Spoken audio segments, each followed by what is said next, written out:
need during this time of drastic closures.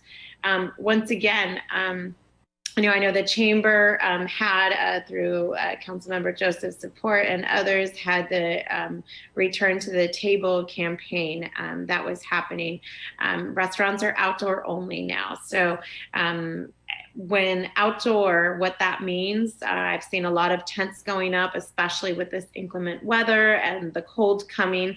I can tell you that tents can only be a roof and one wall. That's it.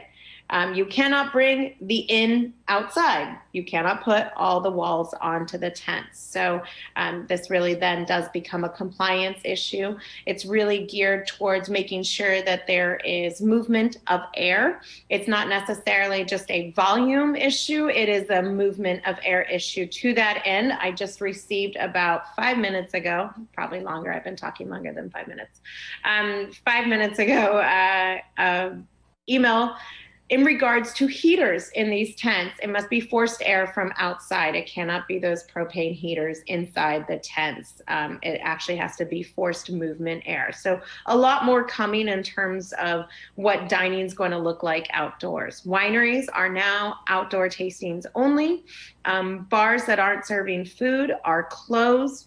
As you can see, lots of changes here, particular to American Canyon. Card rooms, outdoors only now, so no indoors. So for that momentary time that you were able to have the card room open, that time has ended. We encourage remote working. I certainly am glad to see the council lead by example, and know that you're not all sitting in the same exact spot, that you're at home with your virtual backgrounds, and I really do applaud you for doing that. I can tell you that one of the things that we have received a lot of questions about is youth sports. I'm sure you have as well. The governor did say that at this time he has pushed the pause button on youth sports. He does have the guidance ready to go, but he's waiting for greater stabilization and the epidemiology to support the release of that guidance. So for the moment, I have no update on youth sports. Conditioning with proper physical distancing is still the only option, and it must be outdoors, since indoors is not allowed anymore. There is a travel advisory in place that was announced by the governor, and that is if you are leaving the area, you're leaving the state, that you should quarantine for 14 days, and non-essential travel is discouraged. So if someone has plans to go outside of the state for Thanksgiving, I highly caution you when you come back, Zoom it for 14 days because we're asking people to quarantine. We have had occurrences of multiple people going out of state, in particular to Arizona, and coming back positive with COVID and spreading it to others. And that has happened on more than one occasion in Napa County. Our gathering guidance, this is just a little bit, and you have this slide. I won't go through all of it, but we're really advising against those gatherings. I'm very delighted that I have some council members that will be joining me tomorrow at Safeway. I think Councilmember Leary, you and I are doing the first shift, and Mayor Garcia, you and I are doing the second shift, and I'm bringing reinforcements and friends. We're going to try and catch people before they go in and do their Thanksgiving shopping and discourage them from buying the 15-pound turkey. 10 will suffice. If you're not having a gathering, 10 will suffice. A chicken is even better. I'm sure Butterball will be sending in a complaint to my office for me saying that soon enough, but we really want to make sure that we are not encouraging those gatherings. I know that Thanksgiving certainly does mark the beginning of the holiday season, and we have traditionally defined that as gatherings with family and friends, but we're asking people to hit the pause button on this so that we can really get a hold of our purple tier epidemiology and move us back into red and hopefully orange soon. I am happy to announce that I'm not going to say the 3 Ws anymore. I'm sure you're tired of the 3 Ws where we'd say, wear your mask, watch your distance, and wash your hands, right? From the California Department of Public Health, they've turned those Ws upside down, and they've given us the 3 Ms, and we are masking, we're minimizing mixing, and and movement. So one of the things just to remember, these exposures, they can multiply in many days. And so we really, we thank you for your cooperation as a city and helping us spread this message. We ask for your partnership and collaboration, as enforcement is going to be, and compliance is going to be really important in the weeks to come. Before I transition to fire, are there any questions in regards to COVID?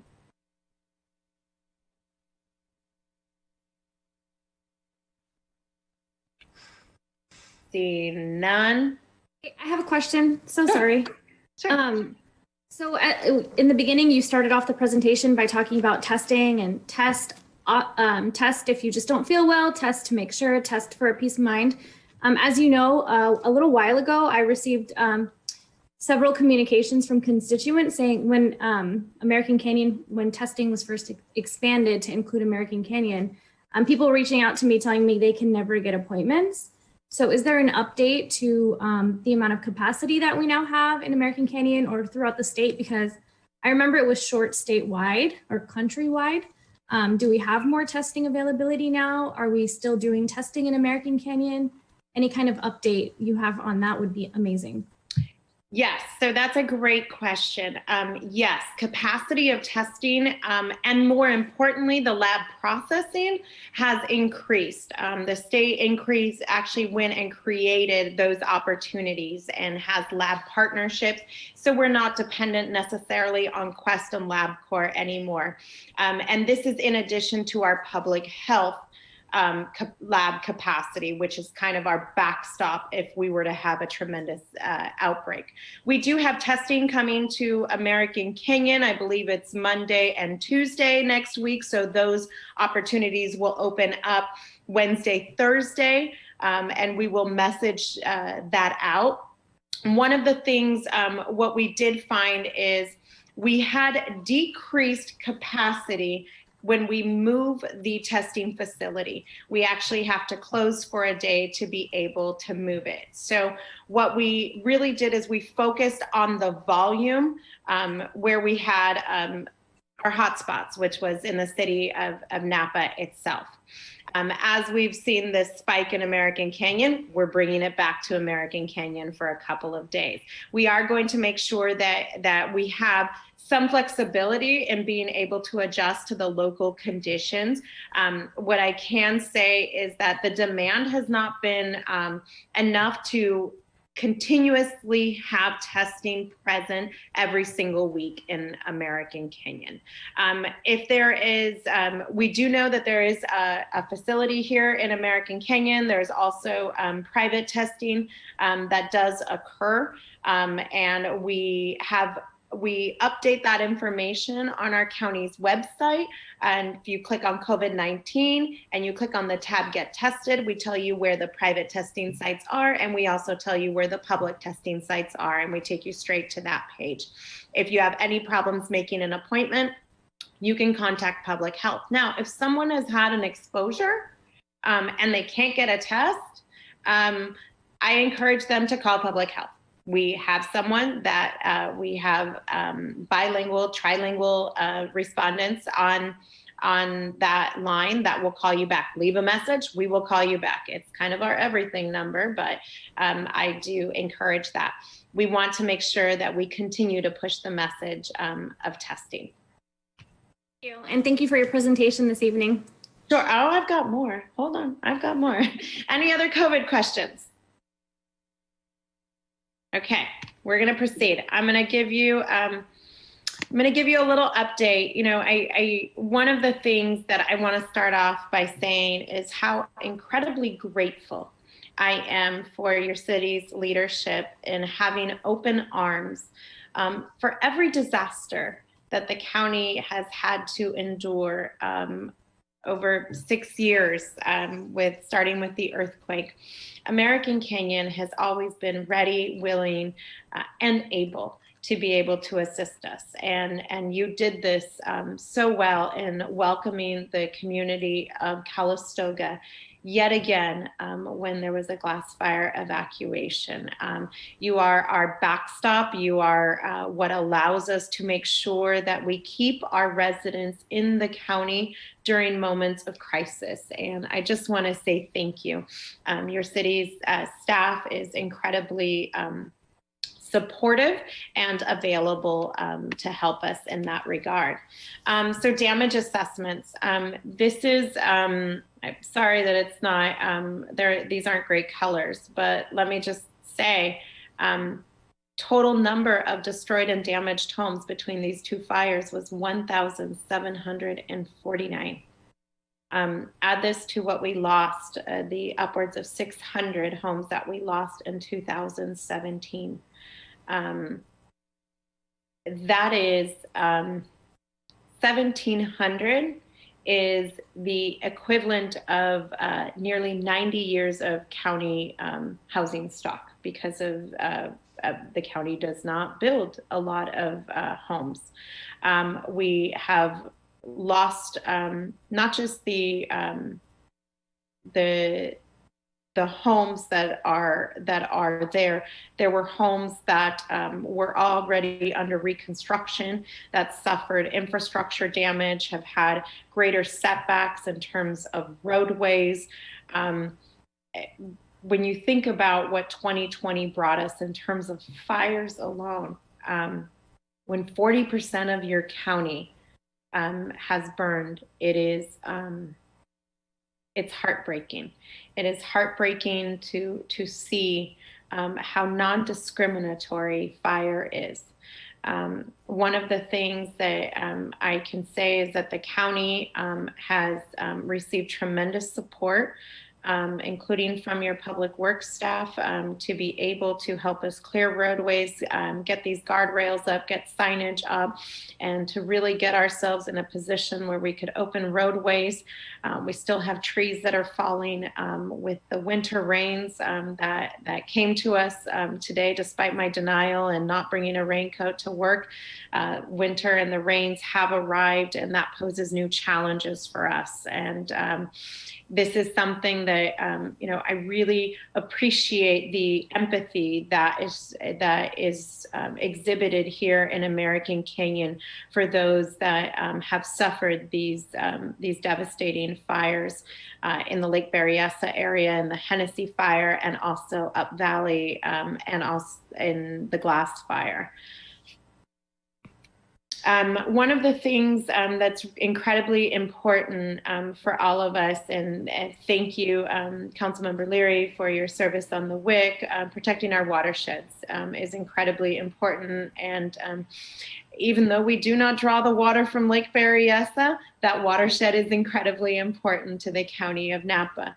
The County of Napa will be taking over the lake at the end of this year, and working through some concessionaire agreements actually today at our board meeting. So the health of the lake is incredibly important for what we hope will be the return of recreation to the eastern side of our county. We have the California Conservation Corps that has been helping us install the straw wattles all around the lake and into the inlet portions, and we anticipate this work to be done next week. We've been very, very fortunate to have a lot of support from property owners, and everyone's working on the same goal of making sure that we protect our watershed from erosion runoff, as we know that ash is incredibly toxic. Next, let me start by saying congratulations to Councilmember Abu Damos on your re-election, and I look forward to joining in on your swearing-in meeting to also welcome Councilmember-elect Washington. And I wanted to give you a little update on our election and how we are doing. We are 95% counted. At this point, we have about 4,000 ballots to be counted. These are the tough ones. These are the military overseas. These are recently registered voters, damaged ballots, ballots that were postmarked, possibly beyond the date, but there is a 17-day grace period, so we need to check where it was deposited on, and to also look at mismatched signatures. And there are opportunities of correction during this time. So voter turnout was outstanding. It's 85.5%, the highest we have had. And interestingly enough, we had 10,000 more ballots returned this election versus the last presidential election. However, during that time, there were 7,000 more registered voters. So even though there were more registered voters, we still had more ballots come back in. We do expect the certification of the elections department to occur no later than November 30th, but this morning, Mr. Tudor, our registrar of voters, did tell us that we could expect that it could be as early as November 25th, the Wednesday before Thanksgiving. But at the very latest, it will be November 30th. And that is my presentation. I'm happy to take any questions. I really wish I could just come to you on this quarterly basis and share nothing but positive news. But what I will end with saying is that the positive news is that I am incredibly, incredibly grateful for the partnership that our city and county have, and that you have been there to help us. You know, when I get a text message, you know, from your city manager, the mayor, or one of you, and they say, what do you need? That is incredibly helpful to us, and it really it was great. As you know, we'll be doing passing out COVID-19 prevention information tomorrow at Safeway between 3 to 7. And today, when we were trying to rally the troops, they told me I overshot it here in American Canyon. We have plenty, and that really speaks volumes to the great cooperation that we have. And I thank you all for that. Well, thank you for your the presentation, very informative, and I know it's good to know that we got each other's backs. We're a very resilient community, and always willing to lend a helping hand to others as needed. So I think it's just it's very American Canyon. And Mayor, I was there with you, and I didn't say congratulations to you on your re-election. I think I already said that, so we talked earlier. Thank you. I'd already seen you, so I didn't want you to feel slighted in any way. Oh no, did not. I just appreciate the information you brought, and I think it would be helpful to plan on something quarterly here. A topic that is important to all of us. Yes. And how we fit in that picture, and what we can do to be part of that.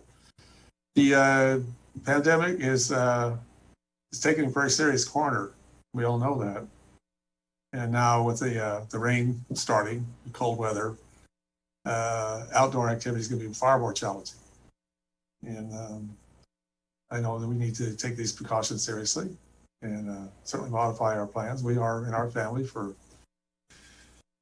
Thanksgiving and Christmas, and a wedding in the family coming up in February, late February. Hopefully we're back into some reasonable tier by then. But yeah, take it to heart, folks.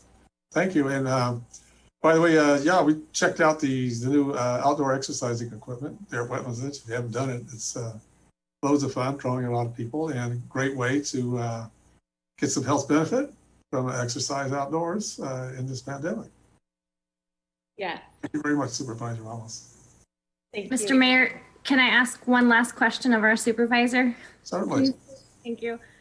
It should be quick. You might not have the answer yet, but I'm elated by the election results, 85.5%. That's amazing.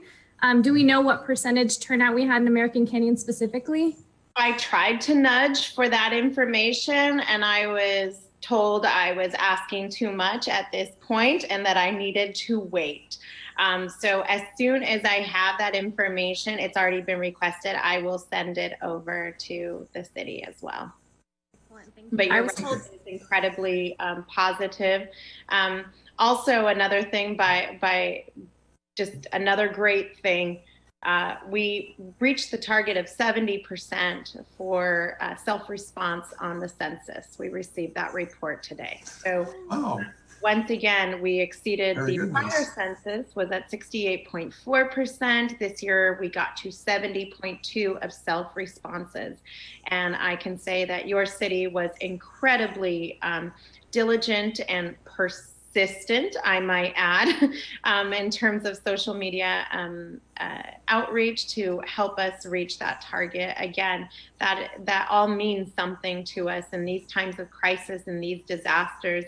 Making sure that every person is counted is what gets us those federal dollars back. Yes. And those allocations from the state. So congratulations as a city for helping to increase that return number on self-responses of the census. Thank you. Yeah, and let's all spread the word, our appreciation for what our local residents have done to the benefit of all of us. Thank you. Well, great presentation. We look forward to being in touch with you. I will see you tomorrow. I will see you tomorrow. And if you haven't signed up for a shift, let me know. I'll sign you up. And thank you so very much, Council, for having me. Great to have you here this evening. Thank you, Supervisor Ramos. Okay, we will move on with our agenda then. Any agenda changes required? We have one more proclamation, Mayor. Oh, you're right, yes. Mercy, it's right here in front of me too. This would be a proclamation recognizing Hispanic American Heritage Month. City of American Canyon Proclamation, Hispanic American Heritage Month, September 15th to October 15th, 2020. Whereas in 1968, President Lyndon B. Johnson first recognized Hispanic Heritage Week, which was later expanded under President Reagan to 1 month. And each successive United States president has continued the tradition of recognizing the contributions made and the important presence of Hispanic and Latino Americans in the United States by celebrating their heritage and culture. Whereas Napa County has a long history of welcoming immigrants and is home to a growing multi-ethnic, multicultural Latino population, including citizens originating from Mexico, Central America, South America, all of whom welcome and very much appreciated. I also add Caribbean to that mix as well. Whereas in 2014, the Latino population became the largest ethnic group in California. And in Napa County, the Latino population grew by 50% in the past 10 years and now represents over 33% of our citizens and more than 53% of all public school students. And whereas the diverse Latino population in Napa County makes a significant economic contribution and has other profound positive influences on our community through their strong commitment to family, faith, education, hard work, culture, and service. And whereas this community thrives on the diversity and ingenuity of all our people, depends on the continued support and success of our diverse Latino population, and we will continue to be enriched by the transcultural contributions of our Latino friends and neighbors for many decades to come. Now, therefore, be it proclaimed that I, Leon Garcia, on behalf of the City of American Canyon, do hereby proclaim September 15 through October 15, 2020, Hispanic Heritage Month. Well, we're on into November, but nonetheless, it's great to to recognize the significant population of American Canyon. And I could say con mucho orgullo, with much pride. This is a great honor to have a recognition of our community in American Canyon. You know, on more of an informal basis, I think a lot of us run into and appreciate how enriched we are by the many cultures in American Canyon. The fact that the Scholastic surveys show there were 38 different languages spoken in American Canyon. Every major faith in the world is here. And, you know, there are our neighbors, our friends, who we hang out with, who our kids hang out with, and it just, it builds a very strong bond in the community because we recognize the common themes and interests of community, you know. Wellness, safety, a place to raise our children, a place to prosper with our business. So I think it's just, this is one of many proclamations I'm sure that we could think of to think of, but I thank the city for bringing this forward at this time, and my council colleagues as well. That being said, now we'll take up any agenda changes. If there are none, we'll move on to the consent calendar. If there are some motions approved. I'll make that motion. Okay, thank you. Motion and second. Roll call, please. Councilmember Miriam Abadamos, Yes. Councilmember Kenneth Leary, Yes. Councilmember Mark Joseph, Yes. Vice Mayor David Worrell, Yes. Mayor Leon Garcia. Yes. And Mayor, I would like to mention that you skipped over public comment. We'll take a public comment now. I received no public comments by email, but we do have one attendee that raised their hand.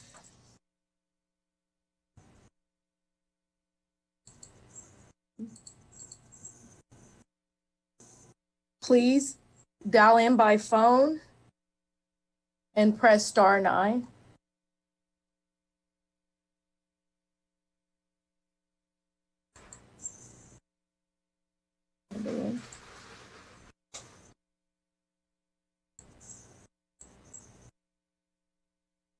Sorry, 1 second.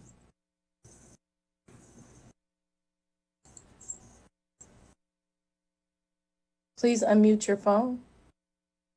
I don't have my phone. This is Justin. Hi, Mayor. We have Justin Hamilton Hull. Good evening. Welcome.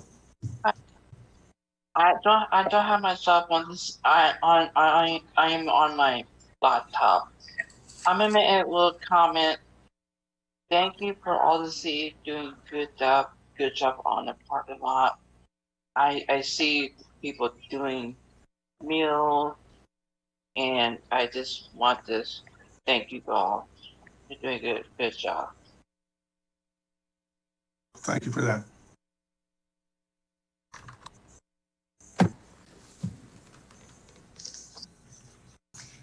Anything further on public comment? No, there are no Okay. further comments. Okay. We'll move on to our agenda. I think we left off where we have done this evening. We'll now take up the city business items. Item D1. Adopt a resolution, one, awarding a construction contract to DeSilva Gates Construction LP in the amount of $4,723,732, and authorize the city manager to approve contract change orders in an aggregate amount not to exceed the project budget in conjunction with the Devlin Road and Vial Train Extension Project. Staff report, please. Good evening, Mayor, Council. I will share my screen.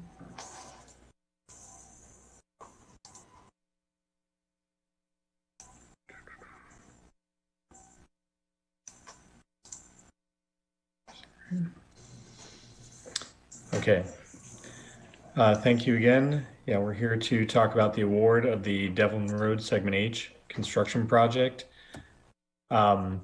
As I covered briefly a while back on the roads presentation, segment H of Devlin is the final segment of Devlin Road that will connect to the county. It's a planned major roadway extension that will improve traffic circulation, both for commute traffic, for people commuting between American Canyon and Napa, as well as servicing the growing industrial area and commercial area, and tying into the Green Island Road area. It will also connect the Green Island Road, Napa Logistics Park, and Airport Industrial Area together. And finally, this project will extend the Napa Valley Vine Trail and connect into the Vine Trail extension that will be done next year on Green Island Road.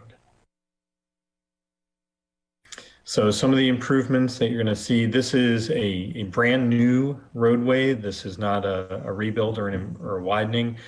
This is a whole new section of road.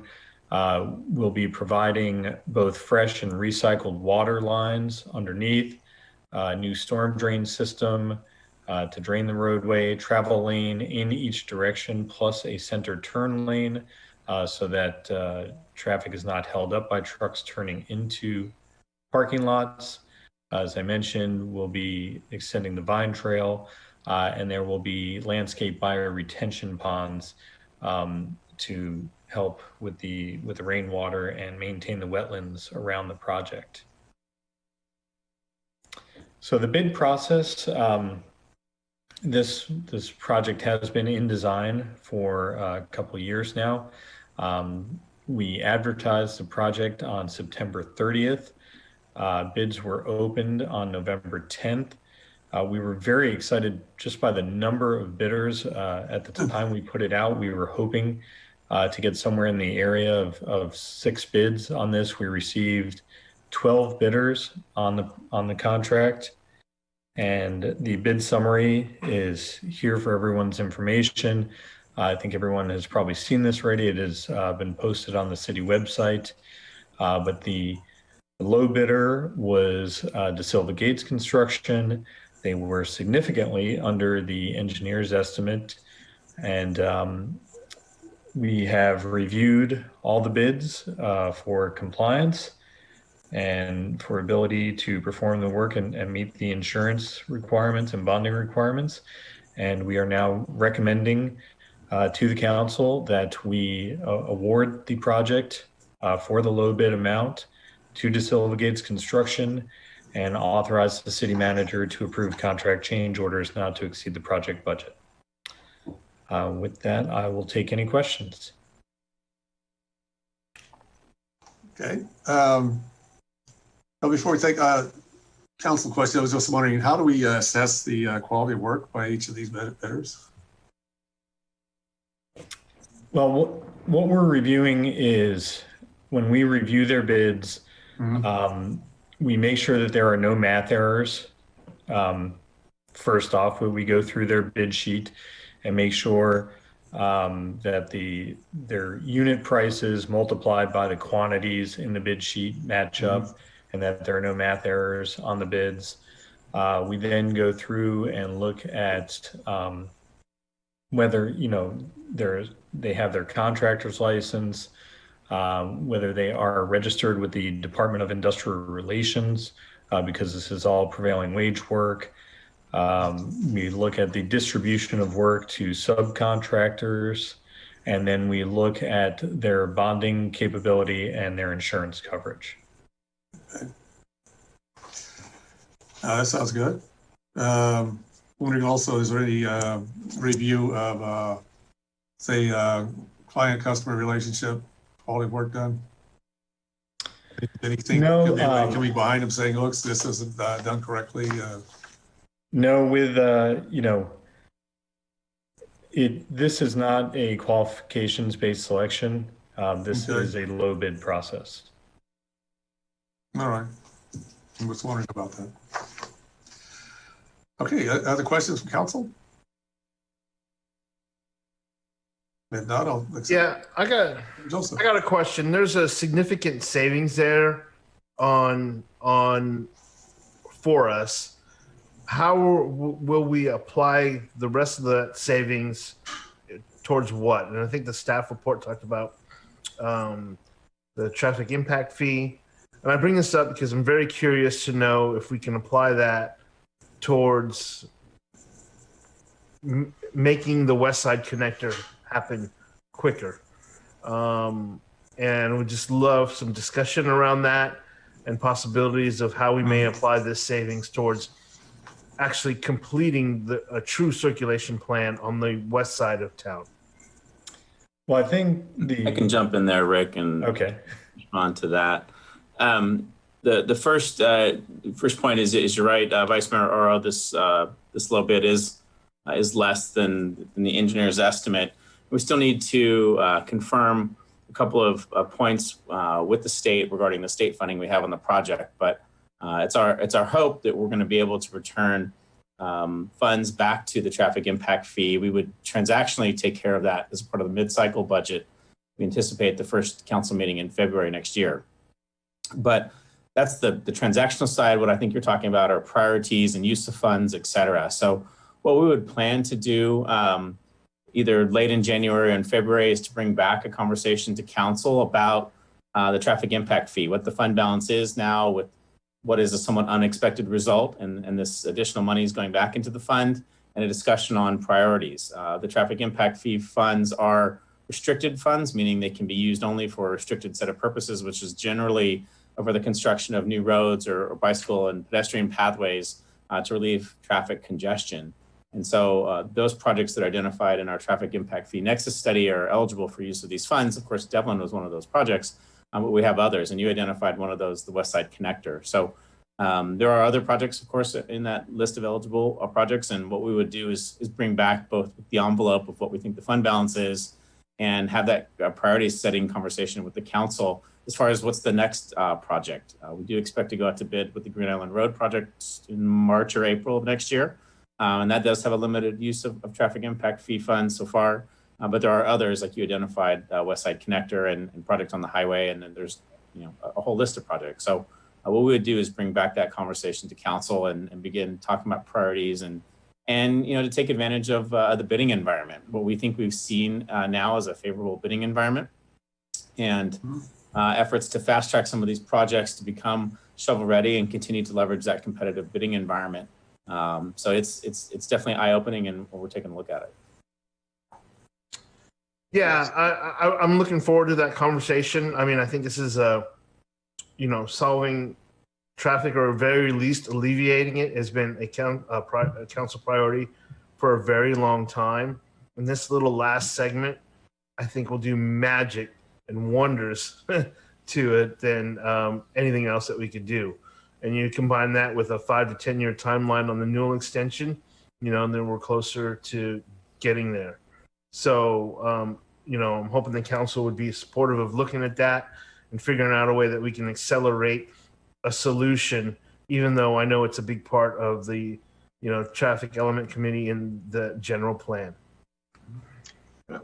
I would echo that. I think it's an issue. Certainly we need to have a nice workshop on all the different traffic projects. West Side Connector is one of them. The other question I have, and I don't know how appropriate it might be to go into the details, but I am curious as to why De Silva is so much lower than even the next one. Are there some basically just to get a sense that that is a good bid versus a really, really low bid that may have something, down the road. Sometimes bids can be too good to be true, kind of a thing. So can you speculate a little bit about some of the factors that went into why De Silva was such a low bid? I can speculate about that. I obviously can't say anything is for fact, but I think the number one item that you'd have to look at is they are the current site improvement contractor on Napa Logistics Park, and so which is directly adjacent to this project. So they have crews, equipment already working in the vicinity. They're going to realize an economy of scale by working on these two projects adjacently. Thanks.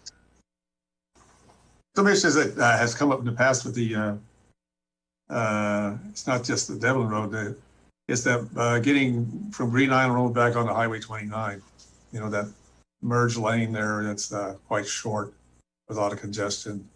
Is there any possibility of looking at it, working with Caltrans to make it a longer merge lane on that? I mean, another lane over the bridge would be prohibitively expensive, but I think there might be a way of being able to ease traffic on a little bit better. Has that been examined?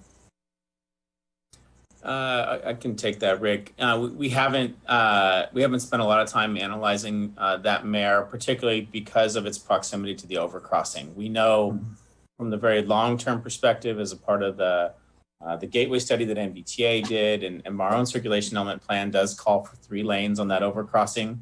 But the reason that merge lane is so short is because you start to go up the incline of the overcrossing, and they typically don't want to have merge lanes as you're going up a hill. So you start to run out of real estate really quickly on the width of that overcrossing. So there isn't much of an opportunity out there to lengthen that merge lane without essentially widening the overcrossing itself. Although that project is contemplated, it's not contemplated for a while. Well, I would add, you know, by creating that extension to Green Island Road, you're going to get a lot more traffic. Sure. I mean, currently, you know, my drive, rare now as it is, going up to Napa, I'll use the alternate route, Devlin, all the way down, and then now it gets down to you know, South Kelly. So, and now I find that more people have discovered that route because its traffic is backing up there at that intersection. So my concern would be about safety in terms of being able to merge effectively in the traffic that's the way that's very congested.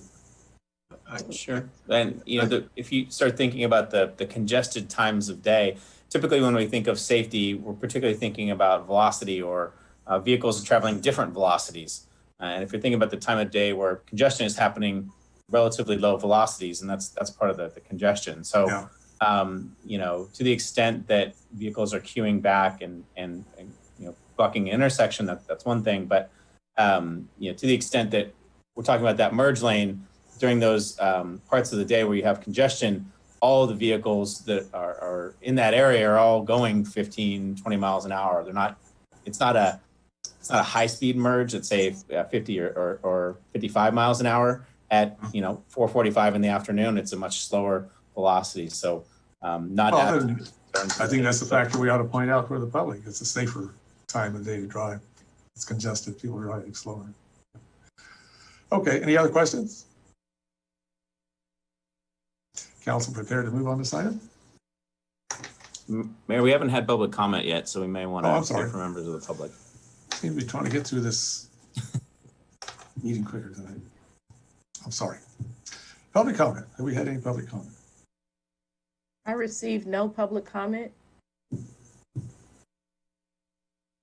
Okay. That being said. Well, if that's the case, I'll make a motion to adopt resolution number 2020 next in order. A resolution of the City Council of the City of American Canyon, 1, awarding a construction contract to De Silva Gates Construction LP in the amount of $4,723,000, $723,732, and 2, authorizing the city manager to approve contract change orders in an aggregate amount not to exceed the project budget in conjunction with the Devlin Road and Violin Trail Extension Project, TR 14-0100. Second. Motion second. Roll call, please.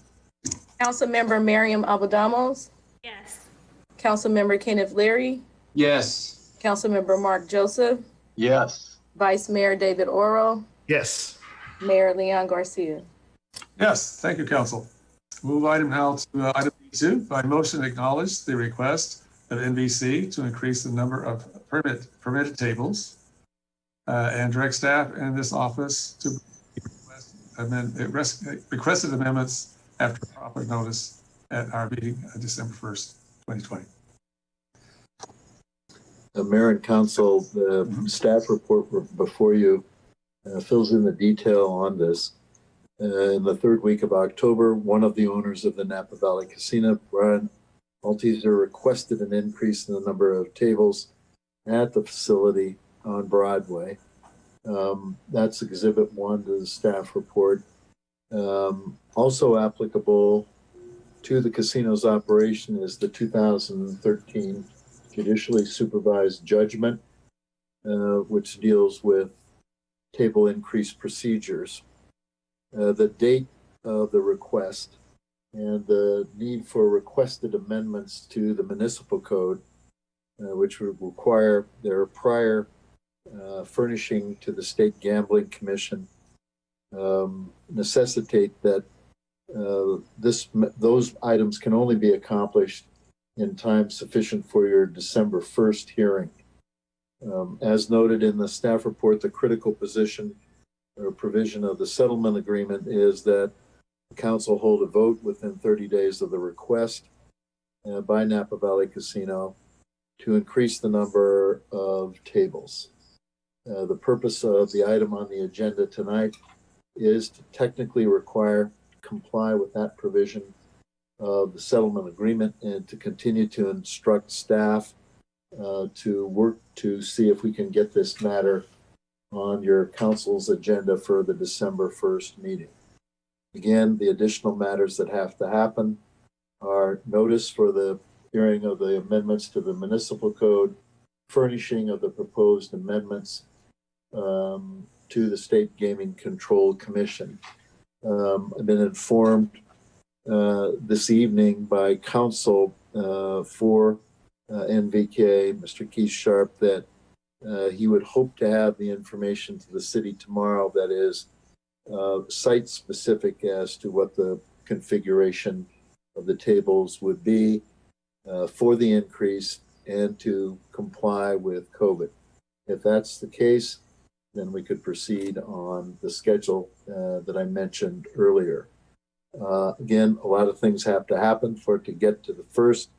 Maybe more realistically, it would be for your meeting of the 15th. The action requested is in effect ministerial, meaning to keep staff working on this, to comply, to bring all the information back to your council, either the 1st or the 15th of December. You retain full discretion as to whether you would approve or modify or even grant that increase in tables requested by the casino order. That would complete the staff the request. If there are questions, we can answer them. So as I'm hearing it, I realize that the more work has to be done by staff on this matter to address the important issues it reflects. Any comment or questions from council? Yes, Mr. Mayor, just to confirm, the December 1st or 15th meeting would be a notice public hearing, so the public would be aware of it, could show up and weigh in one way or the other. Absolutely, it's required because it contemplates amendments to the municipal code. I think it bears noting that one of the requested amendments is for outside operations. So obviously there may be some modification in the request. Hopefully that would be in the information that the applicant's counsel, COU and SEL, would advance tomorrow. Thank you. Very good. Any other comment from council? Public comment on this matter? I received no public comments. Okay. Well, then Mr. Mayor, hearing no other comments, I'd make a motion that we direct staff to move this matter or notice it to either December 1st or the 15th, whichever is the earliest that's practical and can be done, and hear the matter. Very good. Is there a second? Second. Motion second. Roll call, please. Councilmember Miriam Abadamos. Yes. Councilmember Kenneth Leary. Yes. Councilmember Mark Joseph. Yes. Vice Mayor David Oro. Yes. Mayor Leon Garcia. Yes. Thank you, council. Thank you, council. We'll move on now to item D3. Receive an update from the Napa County Climate Action Working Group Subcommittee. That would be Councilmember Joseph and Councilmember Leary, regarding proposed additions to the City Energy Efficiency Climate Action Plan and the potential formation of countywide climate action agency. Staff report, please. All right. Thank you, Mayor and Council members. For a long time, the City Council has demonstrated leadership in supporting policies to protect the environment. The California League of Cities honored American Canyon with the Beacon Award for Environmental Leadership in 2016.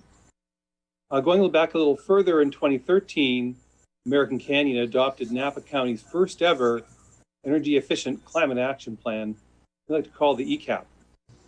The ECAP focuses on ways of conserving electricity and natural gas to help decrease Bay Area greenhouse gas emissions 15% below 2005 levels by this year in 2020. A little more than a year ago, the council had a workshop on the ECAP, and we discussed the measures that were in it, and most of them at this point have been accomplished, and then since then there have been some additional measures done as well, notably the NG project. Just over the focus of the city's current efforts have been always action-oriented programs that contribute to environmental sustainability. And the staff report lists about a dozen of them that the City Council has adopted over the years. So we look forward, the City Council last summer adopted a climate change proclamation and appointed Council Member Mark Joseph and Council Member Leary as representatives on the Napa County Climate Action Working Group. Based on those meetings, the council subcommittee, as outlined in the staff report, has recommended a variety of new action-oriented programs that we're here to talk about tonight. And so with that, I'll conclude my introduction and glad to help out with the discussion on these new potential action programs. Thank you. And so what we wanted to do with this, Mayor, is to have our subcommittee members, Councilmember Joseph and Councilmember Leary, kind of walk through some of their recommendations and kind of report back what has been going on with the climate committee, the countywide committee, and kind of update the council. Very good. All right. Councilmember Leary, do you want to start off? Since No, you can start off. Okay, then you can jump in wherever I missed the point. What we've done is taken a lot of the ideas and frankly, using some of the suggestions from the Napa Climate Now organization, who've been very involved in the Climate Action Committee, took a lot of their ideas and added a couple. So classifying them first by building code updates, probably the two most significant would be to require all new construction to install solar with battery backup. And then secondarily, explore the addition of an all-electric reach in new construction. Those would be the two biggest projects that will attract a lot of reaction. The other two items, probably not so much. Require all new roofing materials to be made of reflective materials. I don't think anyone's going to complain too much about. And then any new home or any new construction to include some type of an electric plug-in for electric vehicles to anticipate them. So those are some of the building code amendments that we're proposing that we factor in, at least discuss. On development standards, the biggest thing is requiring a fast charging electric vehicle charging stations as a condition of specified businesses so that we begin creating that infrastructure for electric vehicles. Some type of tree replacement policy. If you're removing trees, to replace them on at least 2-to-1 basis or higher. Part of that is, frankly, trees sequester carbon. So it's part of an overall effort to reduce the carbon impacts. Focus on a jobs housing balance, which is certainly more philosophical than specific, but it's always important to reemphasize that. And then, of course, integrate the climate action plan into the upcoming general plan. Again, some of these are probably going to happen anyway, but we just wanted to highlight them. We've also identified some capital projects, encouraging more mass transit. In particular, that we'll be seeing, I think, as we develop the project initiation document with Caltrans and Napa Valley Transportation Authority, but just encouraging more mass transit. Also more bike and pedestrian routes, consistent with our bike plan and focusing on the 29 corridor. One other item that I mentioned to the city manager, but completely forgot about, and I think it falls in this category, is to explore a solar farm at the former landfill. And again, that's a county project, but I think it's an important one. I know there's been some talk about it, but I think we should formally request that we explore that as a major capital undertaking. Some changes on the municipal code would be restrictions on the use of gas-powered equipment. For example, town of Yountville recently adopted an ordinance to outlaw gas-powered leaf blowers. We might consider that. We might also consider other electric maintenance stuff, weed whackers that can be done by battery instead of gas, for example.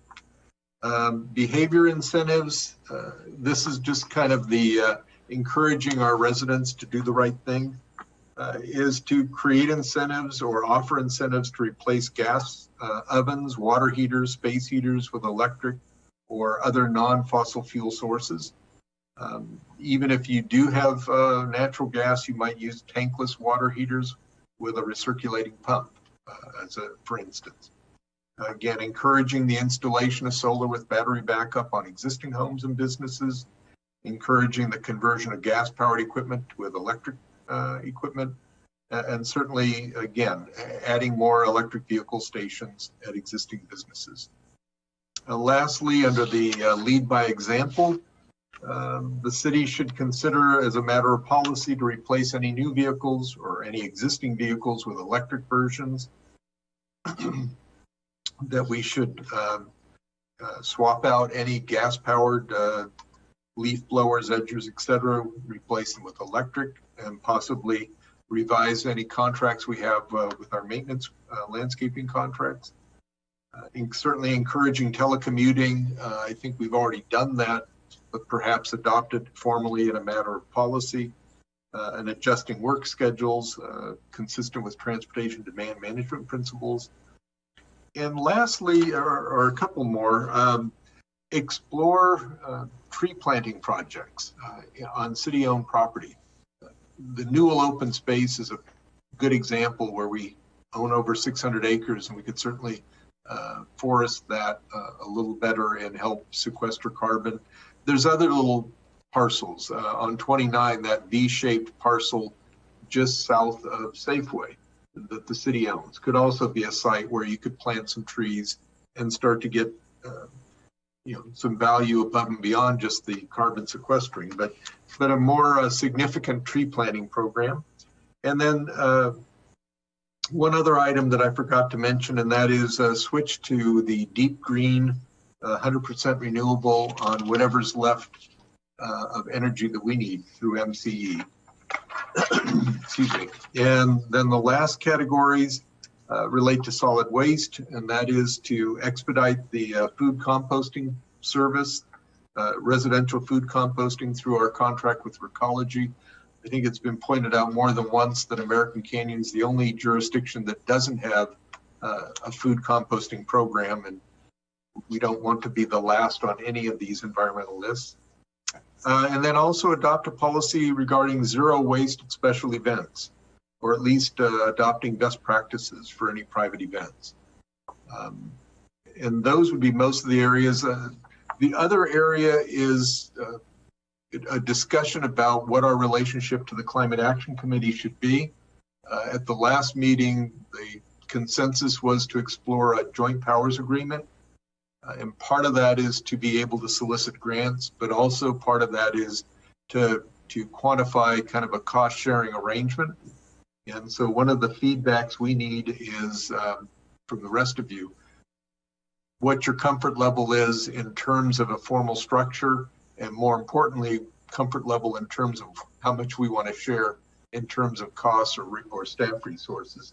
And in that same vein, the last item was to go ahead and support some type of a formal climate action committee countywide, but also use technical advisory committees consisting of local volunteer experts as well as staff. And those local volunteers, we're thinking specifically of the Napa Climate Now group. They are very sharp. They're not just residents who are motivated, they're actually people who have a solid background in the science.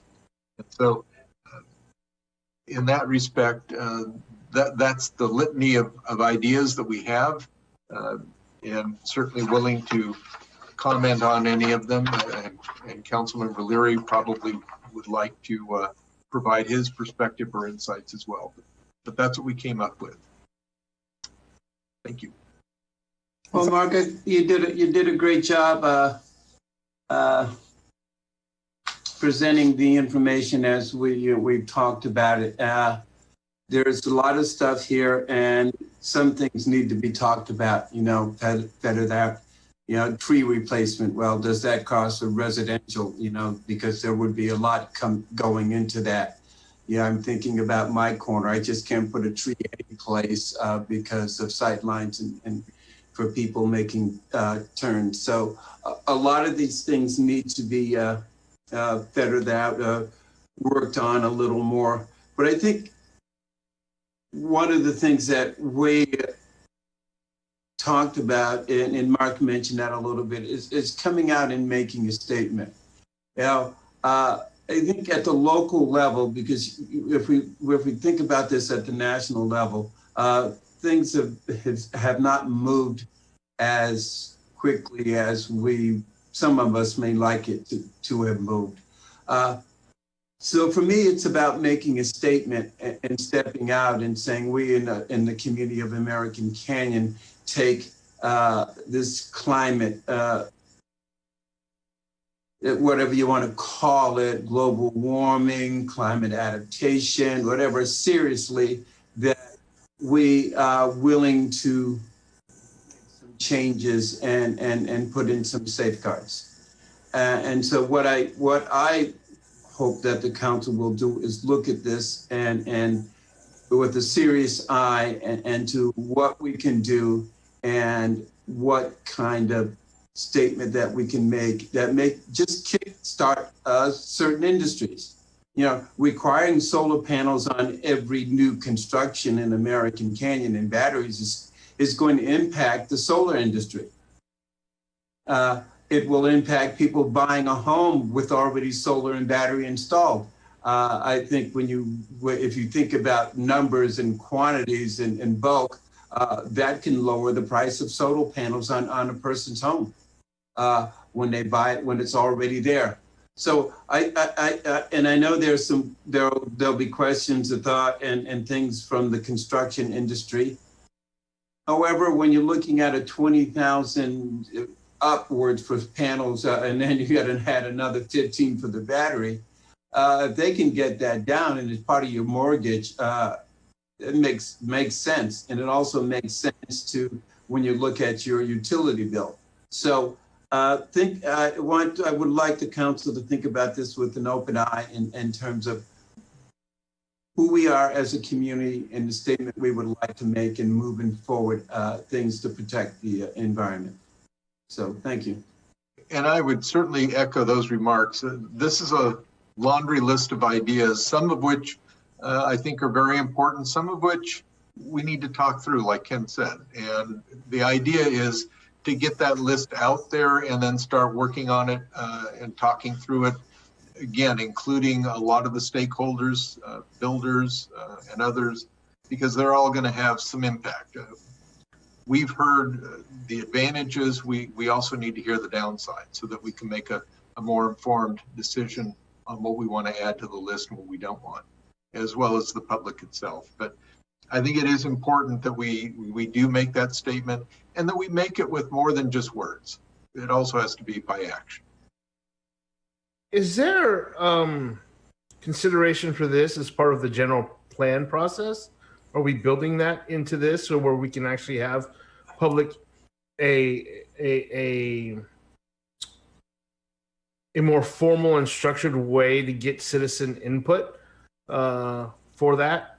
And what is the timeline in terms of overall? What is the timeline for any of this? Is it as we do it? Is it a recommendation? What is the expectation? I think to your point, I think a workshop type atmosphere would be beneficial to be more informed. Brent, you want to maybe talk about how this interfaces with the general plan? Can I say something real quick before Brett speaks? One of the important questions that Mark has brought up, that we have brought up here, is the Climate Action Committee, and it is looking at formalizing itself, and that would add an additional cost for the city to participate in. So I think that is something that really needs to be out in front of this conversation too, about whether we need to formalize the Climate Action Committee, or do each cities need to do, and we push this envelope at a local level versus creating an overall county-wide agency. I think that should be part of that conversation too, and that needs to, I feel needs to be at the start. I would agree that decision regarding the countywide Climate Action Committee is an action that's happening now. So we do need some direction on that. The list of ideas, to Vice Mayor Oro's point, yes, could probably integrate in with the general plan update, even though some of us are impatient and want to do it sooner. But, that you could plan. The Climate Action Committee countywide decisions, those we'll need to make sooner. But go ahead, Brent. Now that we've just jumped in and not let you speak your mind. Oh, that's okay. I think everybody recognizes that there's no simple solutions to climate change. It's really an issue and a problem that's sort of embedded into everything that we do. And in one hand, the problem of climate change is just a matter of the way we live our lives, but then so can the solution as well. So it's kind of a matter of turning the tide. And that's going to take a lot of different approaches. The general plan itself will be, the scope of work includes having a climate action plan component to the general plan, so that when we adopt the general plan, we'll have part of that climate action plan. Some of that has to do with the way in which we build our city to help reduce vehicle miles traveled, which is in California, most greenhouse gases are from transportation. And so looking at ways of being able to build smarter will help reduce those transportation impacts to the climate. And so we have that sort of larger level, and then under that there'll be likely some specific measures, some of which that could have been on the list that we are talking about tonight. And then there's perhaps another way of looking at it, and what our other Napa County jurisdictions are doing as well, so that if there are some programs that where we can get orders of magnitude, we're all kind of working towards the same programs, then something that could be expensive for one jurisdiction to do is offset by several working towards on a similar program. We talked about food waste. I'm not sure if that's candidate, but other jurisdictions are doing that. So I'm sure there's an infrastructure set up to handle processing them. So there's a lot of different approaches to this. I'm sure that it needs every good idea in order to move the needle, so to speak.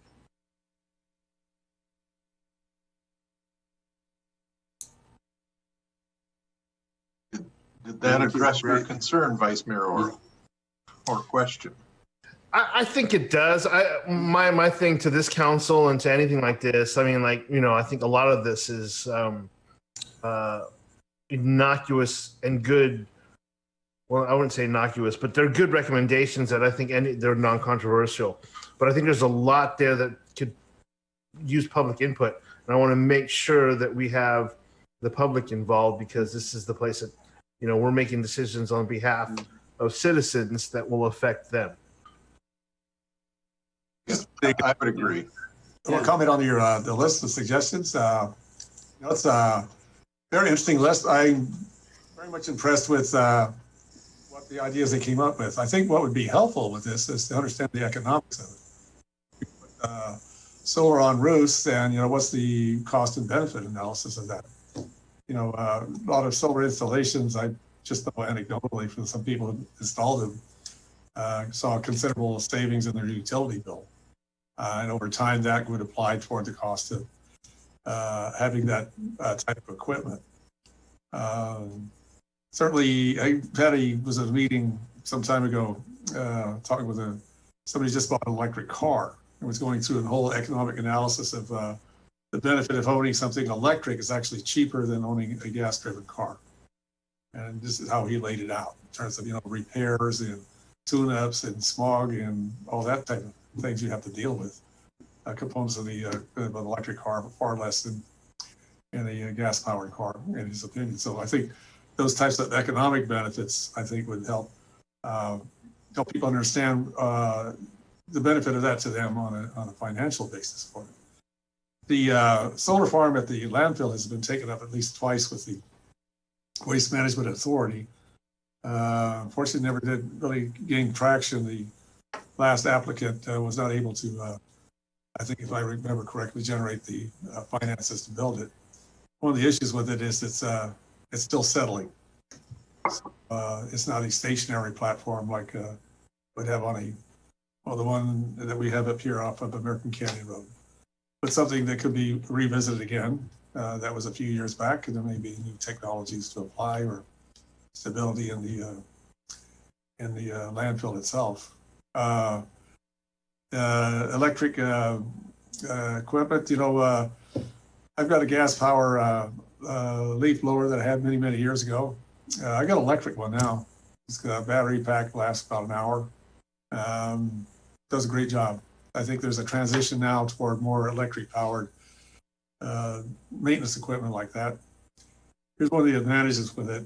It's electric powered. You pull the trigger, it's charged, it starts.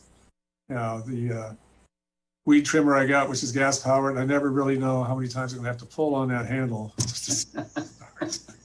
Or my former gas lawnmower, is this thing gonna start or not? So I noticed still a company which makes a lot of things like chainsaws and that type of maintenance. They got electric powered chainsaws now. They got lawn trimmers, leaf blowers. I mean, the consumer market on this thing is definitely moving in that direction. And I think that's just catching up with the times. I just think some things I think are a bit stretched. If you're going to have a recirculating hot water heater, that's probably going to have to go into new construction. Putting in all the plumbing in your house, you're going to have to tear out a lot of walls to put in the recirculating line, but something to think about. In my European travels, I noticed that the hot water supply is, it's not necessarily recirculating, but they're without the tank, it's just one little heating, it works effectively. I don't know what we're going to do about electric appliances though. There's only one house on my street. Fortunately, it's a good friend and neighbor across the street has a gas-powered stove. So when we have a PSPS and I need my coffee in the morning, we connect. But I think you got a good collection of thoughts here and ideas that I think need to be explored further on that. And again, my part, I think that would benefit the public more with it is understand the economics of it. This stuff's going to cost more. Where is the benefit out of it? And if that argument can be made successfully, then I think you have people more willing to accept that. Councilmember Joseph, I know you sat in on a presentation, I think it was maybe yesterday, talking about the all-electric reach codes. I think it's tomorrow. Oh, it's tomorrow. I'm sorry. I thought it was yesterday. I think it's Thursday. Okay. I apologize. I thought it was yesterday. I was going to ask you how it went, but. Well, right. Initially, I was thinking, oh, darn it, did I miss another meeting? No. I missed one. Yeah, it has not happened yet. But I think to the mayor's point, the economics are important. I think as we go through and have a more detailed and robust discussion, we've also going to have some typical costs and typical benefits so that we are in a position to say this actually will pay for itself versus this is going to cost you, but it's the right thing to do. Usually, if it pays for itself, that's a much stronger or an easier sell than just saying it's the right thing to do and just spend less somewhere else. But we can certainly look at that. That's certainly a good point. I had a question on rooftops out of reflective material. What is that? I think that's more a light colored roof material instead of composition shingles that are black or dark. Supposed to be light or white, so they reflect the heat more. Again, kind of a small change, but certainly would have a positive environmental impact without much of a downside. One of the things that kind of occurs to me as we brought this item forward, there's no direct action or resolution or action from the council. This is more of a conversation that we wanted to have and participate in. There is the conversation about countywide efforts, countywide JPA agreements or agency. We do want to spend some time on that. But as we kind of wrap up this suggested additions, these ideas, one of the things that I'm thinking about is there's a variety pack in here. Some of these are you characterize as low-hanging fruit, things that may already be in process as it relates to building codes, things that may already be in process that staff is already looking at. And so there may be some low-hanging fruit that we can go, staff can go back from this conversation and kind of pour through this list and figure out what the low-hanging fruit is. And come back, I'm envisioning a subsequent presentation to council where we kind of break this list apart a little bit and just kind of characterize them on the, again, low-hanging fruit sort of scenario or the areas that need deeper discussion. Obviously, all electric reach codes with electric appliances and no gas and all that, that's a deeper conversation. And we know that one. And there's probably some others in here that are deeper, but we can at least kind of classify where some of these may be somewhat simple, somewhat easy, and may already be in process or required by a building code that we really won't have control over anyway. So we could take kind of a first stab at that and then bring some of the thoughts to the council on these others to say, hey, we know these are deeper conversations. There's a certain amount of them. What's your expectation about wanting us to pursue them? Is there a priority of the ones you may be interested in? And kind of have another working session on some of those ideas. And also, particularly, some of the deeper ideas around buildings and building costs and construction, starting to engage some of our building partners, some of the developers who come and build product in our community and getting some of their thoughts. We haven't necessarily outreached to them for tonight, but we definitely want to bring some of their expertise to the table as well, so we don't get too far down the line without having engaged some of those experts. So if that's a path forward if that path forward works for the council, that's kind of the takeaways that we would have, at least on the list for tonight, is to kind of break out into a list of low-hanging fruit, really easy, actionable things, and then the categories of stuff that are going to take some deeper thought, deeper policy conversation, and we'll kind of bring it back that way. That works for me. I think that's an excellent approach. Okay. And one that will get some things done that are easy, and then leave the more challenging ones for more discussion and more input from stakeholders. It's the right thing. I would agree. I think you may along the way find out other things to add or how to break down something that's more complicated to make it, maybe there's components of that because it could satisfy some of this. But I appreciate the work the committee's done.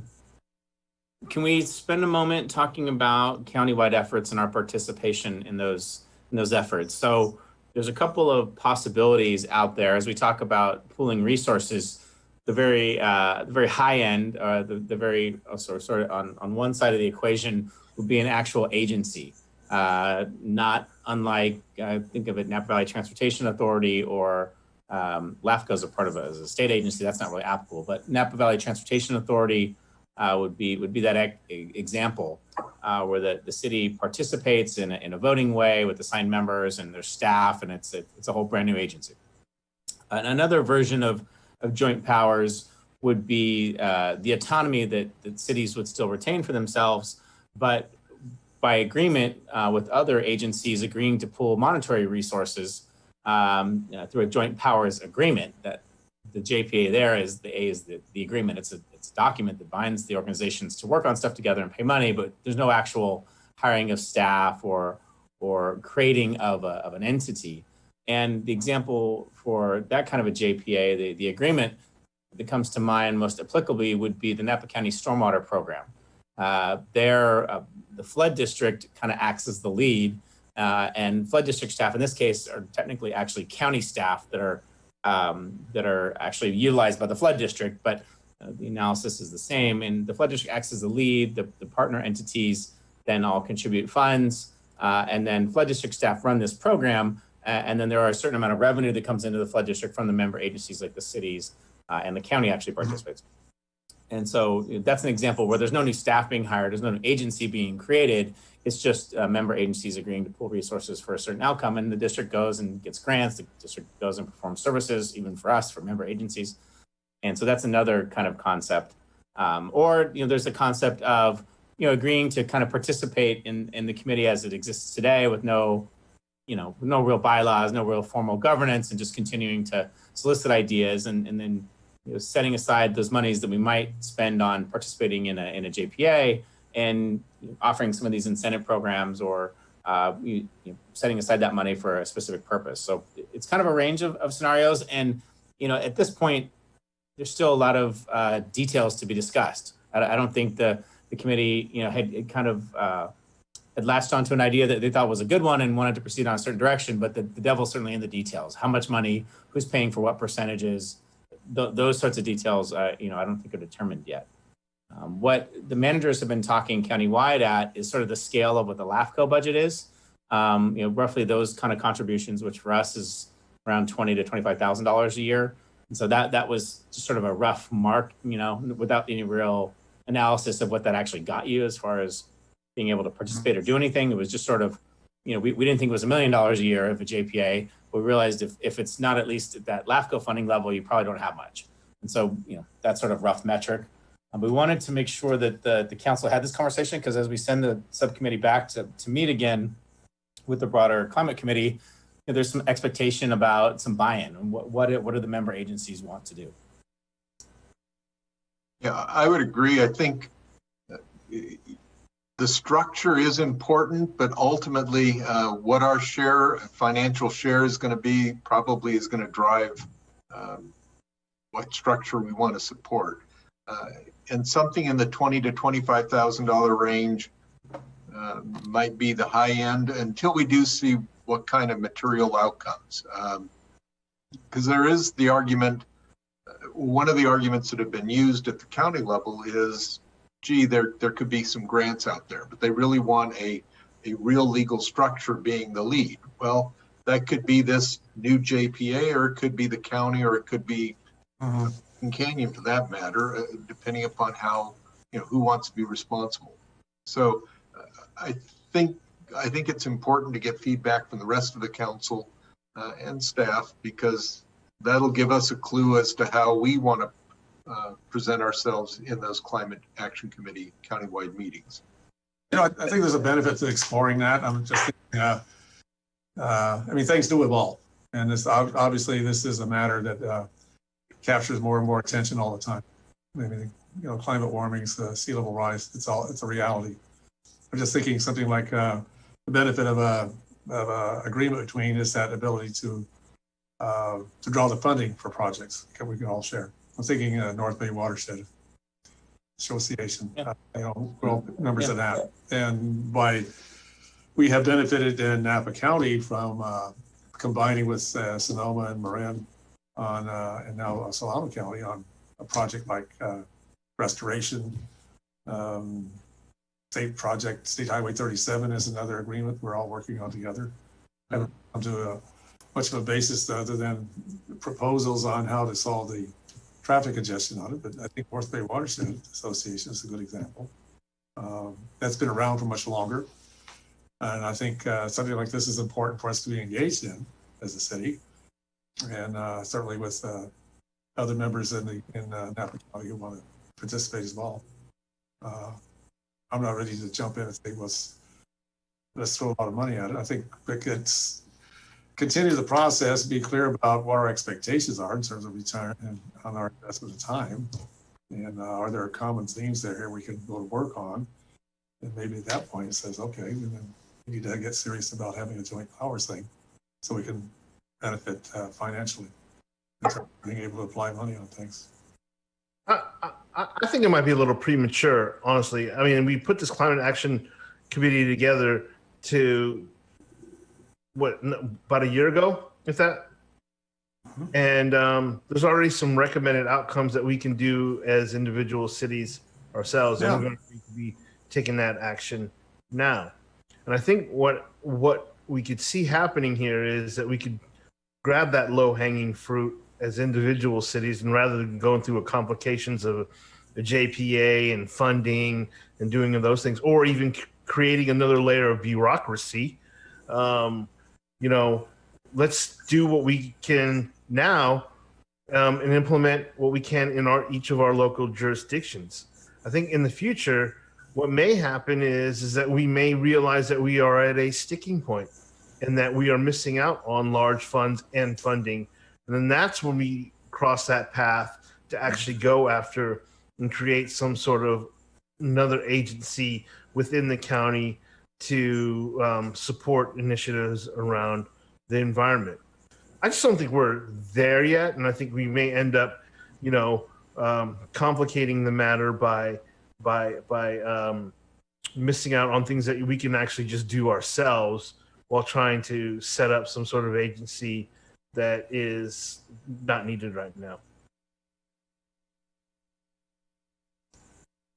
We can't hear you, Miriam. Can't hear you. You can hear us, though. Yeah. I had that.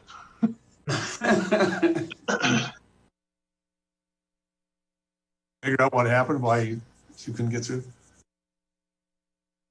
Well, when it happened to me, I had actually logged out and went back in. Log out, log back in, yeah. Yeah.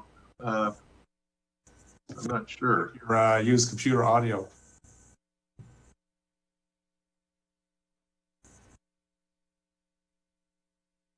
Nope. Can't hear you at all. Nope. You look great, though. Try logging out and trying to log back in and just trying the old-fashioned method. Click your join with computer audio. I'll chime in with. I agree with the Councilmember Orrell's statement regarding the low-hanging fruit and the things that we can do right here in our own jurisdiction without having to create an overarching county bureaucracy. So I can agree with that and agree with, looking at this list and the things that we can do that deal with our own building codes and our own, so for me, I see that's the way to go. So, and I wish Councilmember Aveldamas could weigh in here. Do you know sign language? Give us a thumbs up or thumbs down, or I don't know. And I certainly don't have a problem. In fact, I had been lukewarm to any kind of a formalization anyway. I think the only argument that's even remotely compelling is whether there's some grant monies out there. And even if that's the case, an argument could be made that the county or one of the jurisdictions could be that lead agency. The only other thing I would say is I think at some point the county is going to want us to share a little bit on some of their staff costs, because at some point I think they will start getting a little pushed out of shape by footing the bill as far as their staff support. But we'll wait until they get real agitated then, I guess. And sometimes, I mean, they've also missed a few meetings, the agenda out correctly. So, again, I don't know if that's their subtle way of saying if we don't share in the cost, this is what you're going to get. But, that's another issue. To your point, Councilmember Joseph, going from the idea that there's a lot of grants out there we can apply for. It's an idea. Having an actual application, having to sign that application as an applicant, having something tangible, that can be achieved, and if not, but for having some kind of JPA, we can't apply. I mean, I don't know that we're at that point yet. No one has shown me a grant application that, gosh, I can't apply for it because I don't have some kind of agreement in place. Certainly any of the jurisdictions presumably could apply for some of these. Certainly the county could and agree to, divvy up some of those. I think as those become more tangible, I don't hear a no. I hear more of a, let's wait and see. And certainly we're not going to, walk away from the table or anything, but, I hear a let's wait and see, and let's see, let's focus on ourselves and what we can do. Because there does seem to be some uncertainty as it relates to this committee and the future of what it wants to be. I know there was some enthusiasm from the last meeting, but there's still some conversation that needs to be had, and we can pursue down the path that we talked about previously with our, potentially the low-hanging fruit and our potential ideas, and still plug into whatever is happening. But I think there's just more observation and discussion that needs to happen. Yeah, I think the closest thing to a tangible grant, I think, was the Bay Area Regional Air Quality Board might have up to 50 grand available. And even in that regard, my guess is we could work something out in which the county would be the lead agency so that you have a legal player. And if there's a match, all the jurisdictions could agree on what that match would be and commit to that. So I think you're right. Even to the extent that there might be some grant out there, we can probably work out an arrangement short of a formal JPA, which I think they even acknowledge might take up to 6 months to work through all the nuts and bolts. That hear me? Be energy. Yes. Hey, there you go. Yes. Stop talking. All right. Okay. No wonder I kept on trying to speak, and I felt like you guys were just cutting me off, and I was like, why are you doing that to me? God. Sorry, no, we weren't putting you on ignore. Your system. Sorry about that. And add to that, it may not have to be the key. The cities could get together and go after a grant that focus on things that deal with the cities, and one of us can be the lead agency. On these grants, when you have partners, it's always a plus. So there are, a lot of different ways of going after some of this money that's out there. Sure. So what I was going to say before my microphone decided to die is the way I feel about this is clearly climate change is a very big issue, and it's very important, especially here in the city of American Canyon. But climate change isn't city specific, right? So I think the idea of tackling climate change regionally is a great idea. Mr. Mayor, you brought up the North Bay Water Reuse Authority and how we have the JPA so that we can apply for grants together, and it makes us a stronger voice. North Bay Watershed, yes. There's the reuse is the other one, yes. Another one. Yeah. So I think it's a great idea, but at the same time, I'm not at a point where I want to spend very much money on this. Mark, you and I have voted no on issues of hiring more staff during a pandemic. $25,000, although is not a staff salary, it's still a big chunk of money. And I think we could work on. So regional approach, I agree with, but the cheapest way we can get it done. Well, as I say, these have a way of evolving. The North Bay Watershed Association has been around for 10 years or more. Reuse likewise has a history like that. And I'm sure they started out something like this conversation we're having right now. And it has merit down the road, and that will present its value to us. And I don't, right now, I'm not comfortable with jumping into the deep end of the pool on this. I'm not. But that's what's being done. Yeah. So, Councilmember, Abadamas, that was a good point. So how do we capitalize on these other agencies and what they're doing and their ability to apply for certain grants? So, there's already WIC, there's the North Bay, there are all of these already JPAs out there. And the thing is, when we go and we meet there and start talking about climate change, and that focus and narrowing that focus down to so that we can go after specific grants. So if we create this, document or plan, and it has what we want to do we can share that with other agencies and places and go after grants with them, you know, if it's applicable. So I see there would be some flexibility, which would be important, you know. But so bringing up the other agencies, I think it's a great way to go after this and look at. They're already established. Yeah, but here's the thing. We pay a lot of money to be members of those agencies, right? So I think in this particular instance, it's because of the fact that we're in a pandemic, I don't feel comfortable with creating another entity where we're paying membership dues so we can do that. But I genuinely believe that there are several people in Napa County who are experts in the field, who are members of Climate Action Now, who are willing to continue to contribute their time. So without us having to pay those crazy membership fees, right? So I believe that regionally, we should consider this regionally, and we do have experts who are willing to contribute their time. And I believe we should continue the subcommittee that we currently have for as long as we can milk it. Hopefully we can get through the recession. Yes.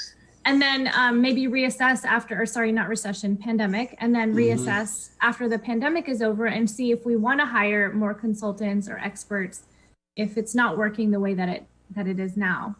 Right. I wasn't recommending that we spend money there. I was recommending that we take advantage of existing JP, you know, take advantage of those existing organizations already there and their expertise. To be able to gather the information we need and to apply for grants. Yeah, I just don't know if the consultants are going to be willing to work outside of their scope. Well, You know, we hire them, don't we? One of the other aspects to this is it's not as if we aren't doing anything. That this council and the city has been a leader. Like Brent noted, we adopted the first climate action plan. Just this past May, the council decided to move forward with a huge sustainability project for the city, incurring debt on the belief that we would save in our energy consumption sufficiently to pay off that debt service, in a pandemic. And that is the kind of leadership that when we tell our story about those projects being finished and the things that we're doing, can also resonate as we participate in those other committees. Some of the water saving projects all relate, in our particular case, to greenhouse gas reductions. So some of this is continuing to do what we're doing and telling our story to let others know what we're doing, because that also has the opportunity to raise awareness at those other groups and may leverage, different opportunities through those other groups. That's true.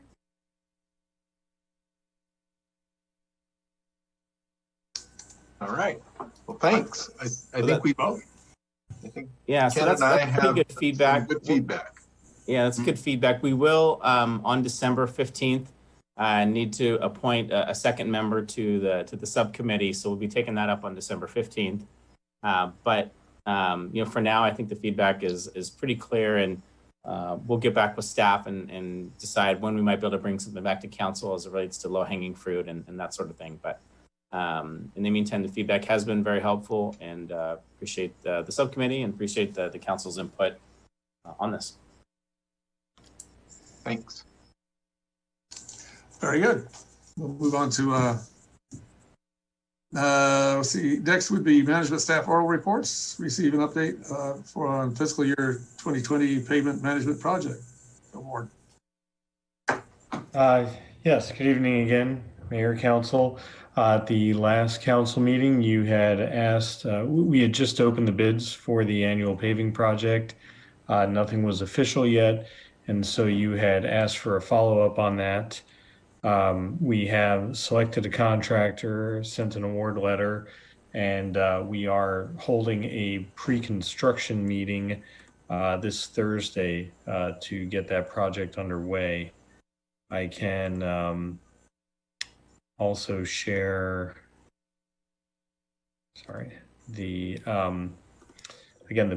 final bid results for that project. Again, we were very happy with the bids on this. This was a smaller project than Devlin Road, but we still received 6 bids on this project, while slightly over the Could you engineering. identify the project? I'm sorry? What's the project? James Road. That's Sorry, awesome. James Road between American Canyon Road and Crawford.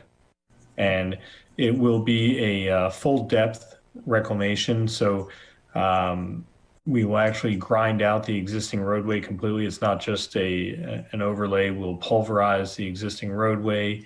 We'll install a new water main the entire length of the project. We'll then create a new structural section. We'll also be placing sidewalk the entire length of the project, and be installing curb and gutter where there is currently no curb and gutter on the west side of the road for much of it. A lot of activity out there, I noticed. Got a lot of paint marks on the pavement. Yes, yeah, USA. There are a lot of utilities under the street there. So how old is this street? I believe that street, shoot, I had that in my old presentation. I believe the last time that street was resurfaced was in the 70s. Actually, it was done in the mid to late 90s. It was one of the first overlay projects we did as a city. I think we got some federal funding for it. But even in the 90s, it's not a young road anymore. No. So yeah, it'll be a big improvement. Will be addition to the roadway improvements. We will be putting bike lanes on there as well, striping it for bike lanes. So I don't know if there are any other questions about the project. We did go over it at the last meeting, but I did want to formalize the bid results. We did review all the bids. And Gelati's was a qualified bid, and so they have actually signed their contract. And like I said, we will be having our pre-construction kickoff meeting on Thursday. And then Rick, just to clarify, for the $1.3 million, we're getting the road, the sidewalk, curb gutter, and the water line. And the water line, yes, and the striping as well. And the striping. Okay, good. Well, it's going to be exciting to see it. And I know a lot of the people along James will be happy as can be when it's rebuilt. Yes. Thanks. Very good. Yeah, it's certainly quite a safety improvement. So often I see people walking on the street because there's no sidewalk. So, well, thank you. That's great news. Thank you. Anything else for management staff? Oral report? No other updates, Mayor, although I am going to be putting out a message later this week, even though it's not a traditional Friday update week. We are going to be putting out a kind of a holiday message and really encouraging folks to practice social distancing and safe behaviors as we go into the furlough week next week, and really raising awareness around holiday gatherings and trying not to add to the problem that we kind of talked about earlier. So you will see an update from me later this week. But other than that, no further updates. Okay. Mayor, council comments, committee reports, future agenda items? Anything for the greater good? I didn't do a written one, but ironically, given the new purple tier, there for a couple of weeks, it was almost like it used to be, where there was activities. So I got to participate in the Veterans Day drive-through and the Halloween event, which was really incredible. I mean, they had cars lined up all the way to my neighborhood, apparently.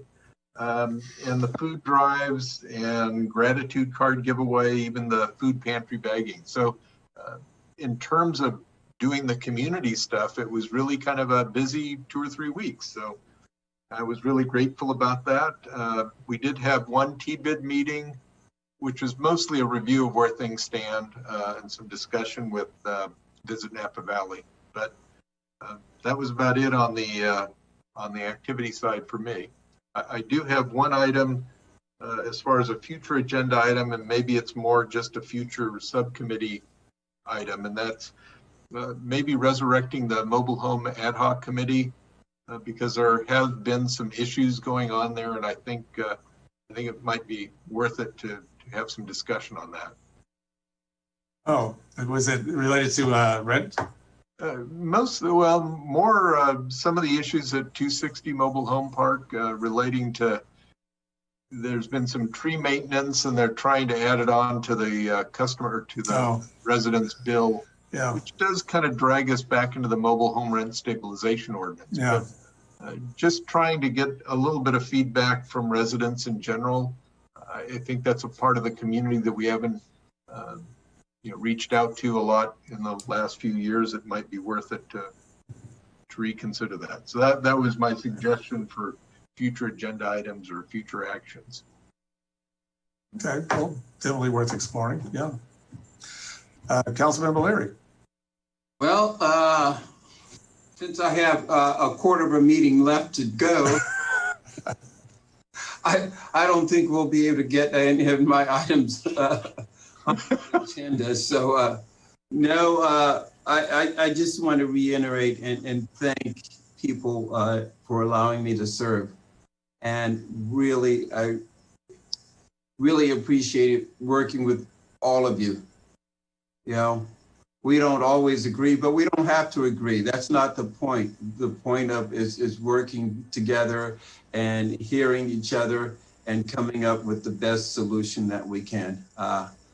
Because people are talking about getting back to normal. We know there is no normal. We're always going through different things, and we're fighting fires and fixing things, and that's what we get to do. And if we work together as a community, we can get through anything. So I'm not going to go, well, I will go far sometimes, but I will be here, and I want to be engaged in the resolution, basically with 35 years of public service working and another 8. It didn't count my part-time years on the ground. So I don't think I could give this up so easily. It's about community. It's about us working together, and I want to continue to do that. So I thank you all for allowing me to be here with you. I really appreciate it, and I really do appreciate every single one of you. You all have something to offer here, and it's amazing to see how it works, and it works here. And thanks staff, because we have an amazing staff too. So and that includes police, fire. Yeah. Thank you for the thought. Those are definitely guiding words for us. Thank you. All right. And I'll be looking for my cake. Yeah, I'll make for you, Ken. I do. Yeah. I missed the opportunity to say congratulations on your retirement. Mm-hmm. I hope to follow you as soon as I can. So tell me what it's like. All right, I'll let you know. Yeah. Mm-hmm. Councilmember Oro or Vice Mayor Oro? No, nothing to report, sir. Okay. Councilmember Alvarez. Thank you, Mayor. Ken, did you make the tri-tips for the high school this weekend? No, I didn't do that. Oh man. Yeah.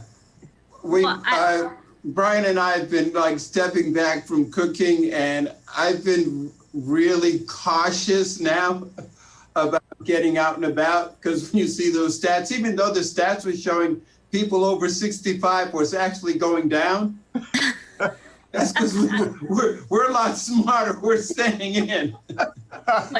It was a really cool drive-through event, and I bought 2 of the dinners, and they're already gone. They were really good. So I was going to give you kudos, but all right. You have kudos for being an amazing council member for the many years that you have been. Well, thank you. We're going to do ribs again at some point. All right. Well, if they're beef ribs, I'll buy some. Well, we'll do some special for you. Well, and then I also attended the 2 Veterans Day ceremonies, the Veterans Day one that occurred on Veterans Day, and then the Veterans of Foreign Wars, which was on that Saturday. And I did see Councilmember Joseph there.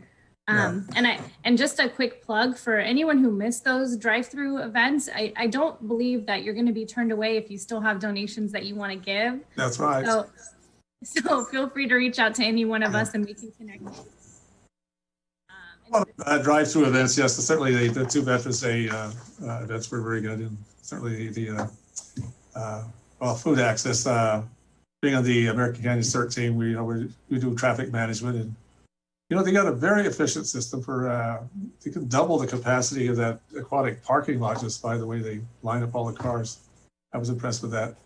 But the Halloween one, I think, Mark, it probably went up past your house. Maybe they cut it off at 200 cars, and they were already backed up, frankly, up to Rio Del Mar to Flamingo, I think. So it was just a long procession, but loads of fun. I mean, every car was full of kids, and everybody's having trick or treat and candy and a marvelous time. And I think given the restrictions that we have to observe with the pandemic, the drive-through approach seems to be working. At least it gives some activity outside the house and new surrounding. Human beings are social people, and it's an opportunity to be able to socialize, even in that little segment. That just brings a spark of happiness to everyone. And you know what? Here's the other one I would recommend, as Supervisor Ramos pointed out. Timing was perfect. The outdoor exercise equipment at Wetlands Edge, and I've been down there a couple, 3 times already. You have a little plaque on the side of it that tells you what muscle masses you can work on and how to use the equipment and variations of it. And I think it's a way. And it doesn't cost you $50 to get a workout. It's free. I think there's even interest in maybe exploring how we might expand that further, maybe onto the east side. I had a conversation with Janelle Selleck, who was very pleased with all that being in and being available. And that would conclude my report. I just want to part with, again, Ken, thank you for your time with council. You certainly bring a perspective that we've all heard and value and appreciate. And we know it's you stepped up and represent American Canyon well. We'll be more in touch. I know this is our final meeting with you, and it's a goodbye. And that's hard to do. Mr. Ken, I want to thank you for your service too. I mean, you played an important role for me being on council. We know that. And is this, I'm trying to think, is this the first time we've had like sort of a transition like this where you chose to leave in at least this decade? Because I know Supervisor Ramos left because she was elected. Was there anybody else that wasn't sort of elected out? You just decided to, I mean, is this, can you guys recall? If you go back far enough, there was, Ken Canziani served one term and didn't like it and didn't run for re-election. But, so there's been a few over the years that have just retired out and all that. But you're right. But not recently. Not recently. No. It's the old-fashioned way of retirement. Well, good for you, Ken. Yeah. All right. Yeah. I do also. On your own terms, sir. I do also want to add, Ken, I appreciate all that you've done for the city and for me as city manager and for the staff and being that that calm voice of reason. I've enjoyed a lot of our conversations in private, and your presence on the council has always been really appreciated. So didn't want to let this opportunity go by without expressing our thoughts. And I know we'll be in touch, and we look forward to hearing from you. And just thank you for your service. Well, thank you. Mr. Mayor, I actually wasn't done with my report. It's actually not a very happy thing that I want to mention and bring up. I talked to Jason about it earlier. On October 24th, we actually lost an American Canyon resident who is a frequent bike rider who was hit by a car. Oh.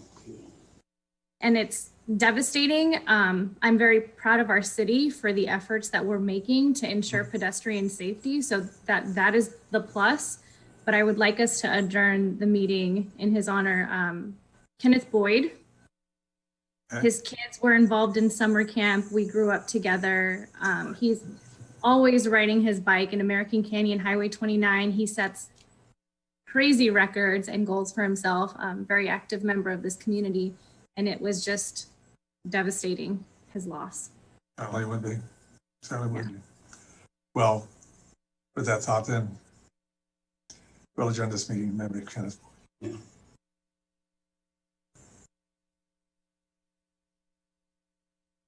Thank you. We've concluded our work for the evening. We are adjourned. Thank you. Thank you.